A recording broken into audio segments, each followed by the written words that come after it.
सुप्रभात. मी माधवी देसाई. या बुलेटिनमध्ये आपलं स्वागत आहे. बुलेटिनच्या सुरुवातीलाच आपण घेणार आहोत महापालिका निवडणुकांच्या अनुषंगानं महत्त्वाच्या घडामोडींचा सुपरफास्ट आढावा.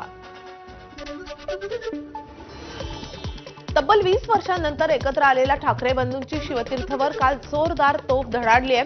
मोदी सरकार फक्त अदानींवरच मेहरबान का, असा सवाल उपस्थित करत राज ठाकरेंनी 2014 पासूनचे अदानींचे वाढते उद्योग दाखवत मुंबईकरांना जागं होण्याचं आवाहन केले. तसंच मुंबई अदानींना देण्यासाठी भाजपला मुंबई जिंकायची असल्याचं उद्धव ठाकरेंनी सांगितलंय.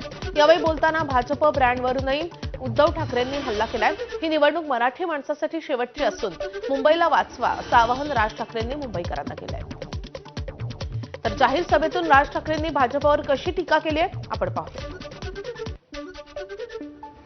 ज्यावेळेला वेडावाकड्या पद्धतीने ज्यावेळेला निवडणुका जिंकण्याचं यंत्र किंवा तंत्र हे ज्यावेळेला हस्तगत होतं ना, त्याच वेळेला हा उद्दामपणा येतो, ही मस्ती येते ना, हा माज येतो ना, हा त्याच्यातनं येतो.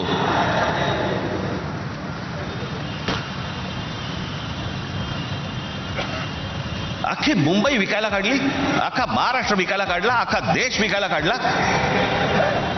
जगामध्ये असा एकही माणूस नसेल जो 10 वर्षामध्ये इतका श्रीमंत झाला. मला कुठच्या उद्योगपतीने उद्योग करू नये या मताचा मी नाहीये, इतका दळभद्री विचार माझा नाहीये.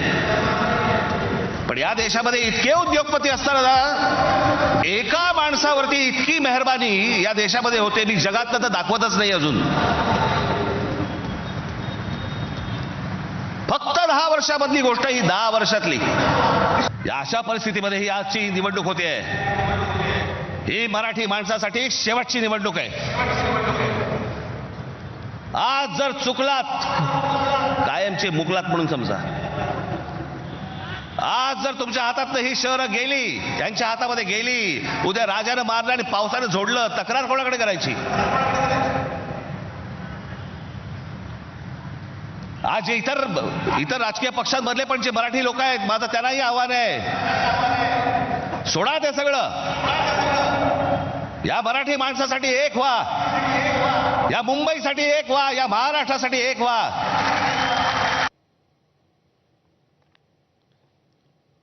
दर निवडणूक आल्यानंतर यांचा पूर्वी एक विकृत डान्स होता, त्याला रोंबा सोंबा म्हणायचे.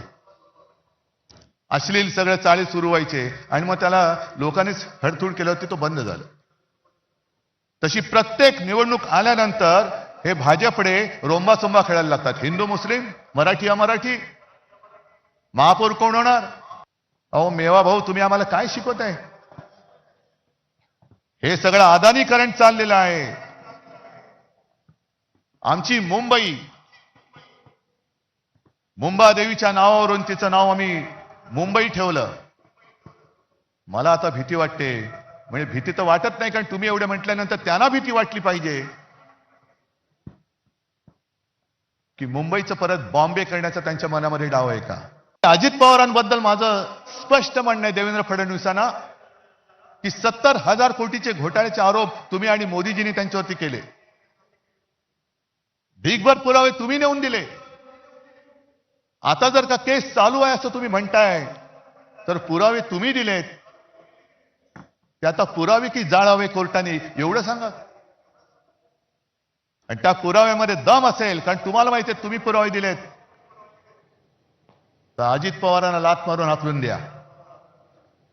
आणि नसेल तर अजित पवारांची जाहीर माफी मागा. तर शीतल म्हात्रे यांनी सोशल मीडियावर प्रहार केलाय. काय ही ढोंगी बंधूंची परिस्थिती, निघालेत मुंबई जिंकायला, म्हणे सभा ग्रँड, बघा नीट वाचलाय बँड, अशा शब्दात त्यांनी ठाकरेंची खिल्ली उडवली आहे. मुंबई जिंकण्याची स्वप्न पाहणाऱ्यांना जनतेनं आता आरसा दाखवलाय. या सोशल मीडियाच्या पोस्टमुळे राजकीय वर्तुळात चांगली चर्चा रंगली आहे.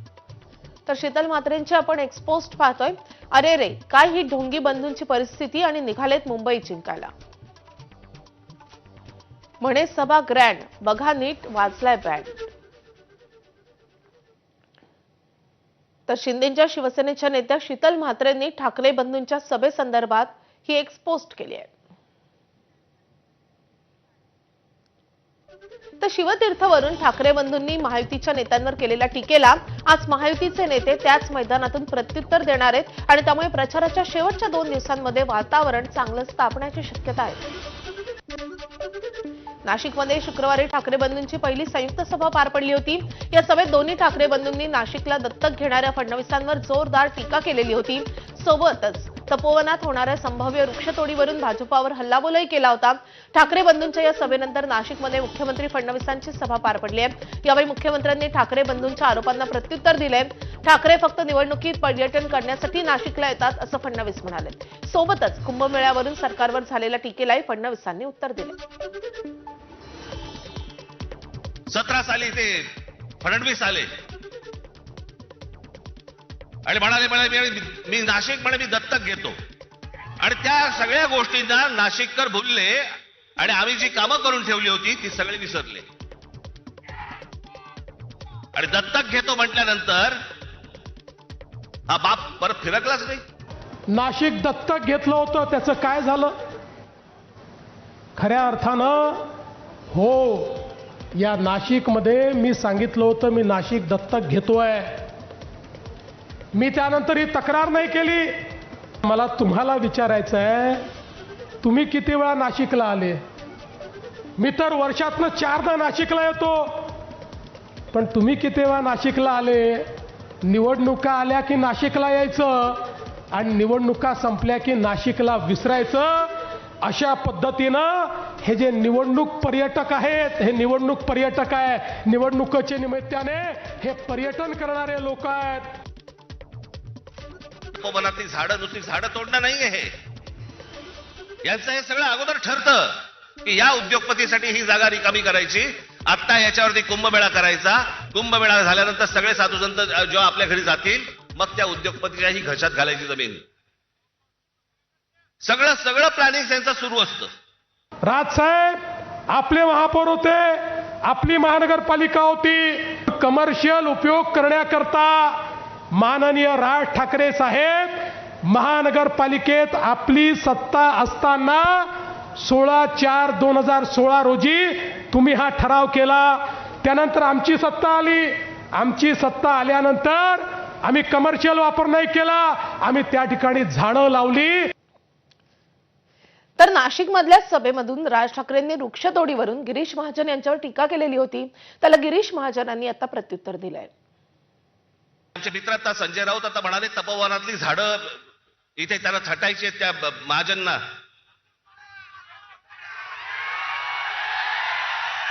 अहो लाकूड तोड्या बरा होता. सोना चांदीच्या कुऱ्हाडीला पण तो भापला नाही. पण झाडं पण छाटायची जरा, पण झाडं छाटायच्या अगोदर स्वतःच्या पक्षामधले कार्यकर्ते छाटले. परवा सभा झाली साहेब, आमचे ठाकरे ब्रँड आला होता इकडे, दोघी बंधू. मला म्हणे तू लाकूड तोड्या. म्हटलं मला लहानपणची लाकूड तोड्याची गोष्ट आठवली. म्हटलं हा काय प्रकार आहे? मी सांगतो 20,000 झाडं लावतोय. 4-5 वर्षापूर्वी त्याचे मोठे वृक्ष होतील, त्यांना पाणी द्यायची व्यवस्था करतोय, ड्रीप करतोय, लोक ठेवतोय, त्या ठिकाणी ट्रॅक्टर ठेवतो पाणी द्यायला. तुम्ही बघा. पण एकही वृक्षप्रेमी तिकडे फडकला नाही. पण यांना बोलायला काहीच नाही. हे सगळे कसे आहे, पावसाळा आला की एकदा पहिला पाऊस पडला, पाणी तुंबलं की जमिनीतून काय निघतं बाहेर? काय येतं? बेडूक येतो. आणि ड्राव ड्राव ड्राव आपण होतो. एवढ्या एका रात्रीतून आले कसे काय एवढे बेडूक सगळे? ते सगळे मोठमोठे बेडूक जमिनीतून बाहेर येतात आणि लागतात ओरडायला. तसं यांचं झालेलं आहे. ठाणे महानगरपालिका निवडणुकीच्या प्रचारासाठी ठाकरे बंधूंची आज एकनाथ शिंदेंच्या बालेकिल्ला ठाण्यामध्ये सभा होणार आहे. ठाण्यामध्ये गडकरी रंगायतन येथील मूस चौकात ठाकरे बंधूंची सभा पार पडेल. या सभेतून ठाकरे बंधू ठाणेकरांना नेमका कोणता संदेश देणार याकडे सर्वांचंच लक्ष असेल. राज ठाकरे सध्या आमच्या विरोधात लढतायत. सध्या लोकशाहीत कुणावर काय बोलावं हे त्यांनी ठरवावं. आम्ही फक्त विकासाच्या मुद्द्यावर येथे लढतोय असं वक्तव्य उपमुख्यमंत्री एकनाथ शिंदेंनी केलंय. तसंच मीरा भाईंदरचा कायापालट करायचा असेल तर शिवसेनेशिवाय पर्याय नाही असंही एकनाथ शिंदे यांनी म्हटलंय. आता ते आमच्या विरोधात लढत आहेत, त्यामुळे विरोधी पक्ष लोकशाहीमध्ये निवडणुकीमध्ये कुणावर काय बोलावं, कुणावर आरोप करावे हे ज्याचं त्यांनी ठरवावं. पण एकनाथ शिंदे हा डेव्हलपमेंटचा मुद्दा घेऊन ही निवडणूक लढवतोय. शिवसेना डेव्हलपमेंटचा मुद्दा घेऊन आम्ही निवडणूक लढवतोय. नागपूर महानगरपालिका निवडणुकीच्या धामधुमीत आज केंद्रीय मंत्री नितीन गडकरी यांची मुलाखत होणार आहे. उपमुख्यमंत्री देवेंद्र फडणवीस यांच्या तर्री पोहा विथ देवाभाऊ या कार्यक्रमानंतर आता गडकरींची चना पोहा विथ नितीन गडकरी ही मुलाखत चर्चेत आली आहे. सुप्रसिद्ध अभिनेत्री गिरीजा गोडबोले या मुलाखत घेतील. यात राजकारणासोबतच नागपूरच्या विकासावर चर्चा होण्याची शक्यता आहे.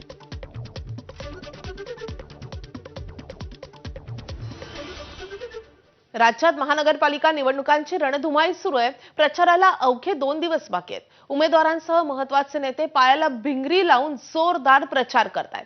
मुख्यमंत्री देवेंद्र फडणवीसांच्या आज कोल्हापूर, पनवेल, नवी मुंबई आणि मुंबईत सभा होतील. तर परभणी महानगरपालिकेतील शिवसेनेच्या उमेदवारांच्या प्रचारार्थ परभणीमध्ये आज उपमुख्यमंत्री एकनाथ शिंदे यांची जाहीर प्रचार सभा पार पडेल आणि त्यासोबतच शहरातील विष्णू जिरिंगच्या मैदानावर ही सभा होणार आहे. तर दुसरे उपमुख्यमंत्री अजित पवारांच्या आज पुण्यामध्ये रोड शो होणार आहे.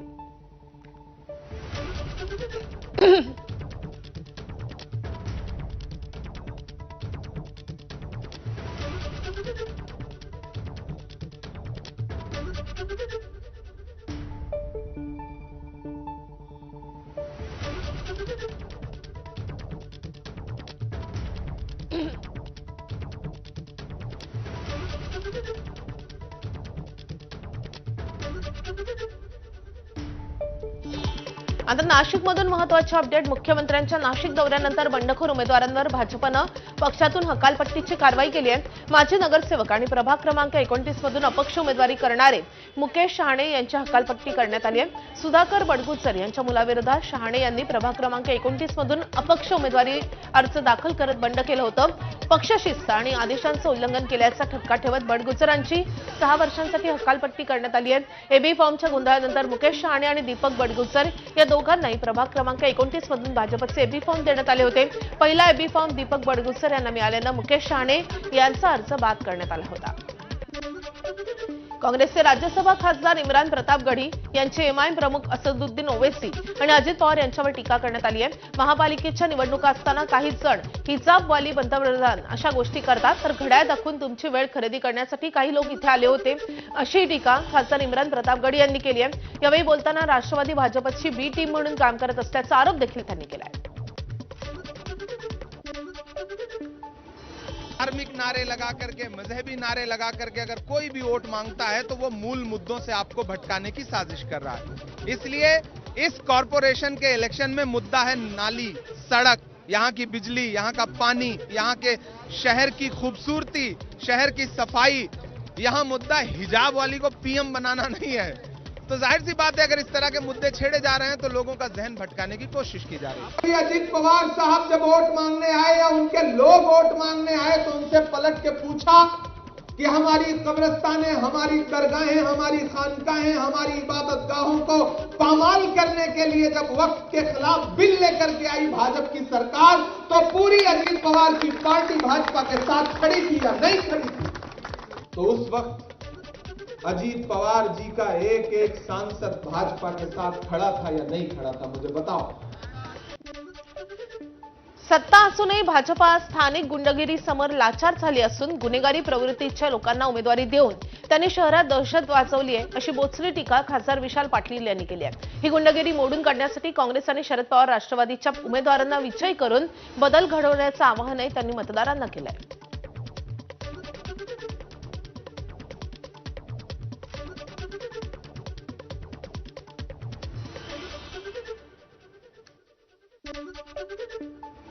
हे लाचार झालेलं भाजप आहे. देशात सत्ता, राज्यात सत्ता, मुख्यमंत्री तुमचा, पंतप्रधान तुमचा, आमदार तुमचा, तरी स्थानिक ठग आणि गुंडगिरी करणारे लोक ह्यांच्यावर दबाव टाकतात आणि यांना लाचार करतात की आमचा प्रभाग आम्ही पूर्ण घेणार. आता सगळ्या ठिकाणी गुंडगिरी करणारे, दहशत माजवणारे अशा लोकांना ह्यांनी उमेदवाऱ्या दिल्या आहेत. ही लोक निवडून आल्यावर काय ह्यांच्यावर वचक ठेवणार हे भाजप सरकार?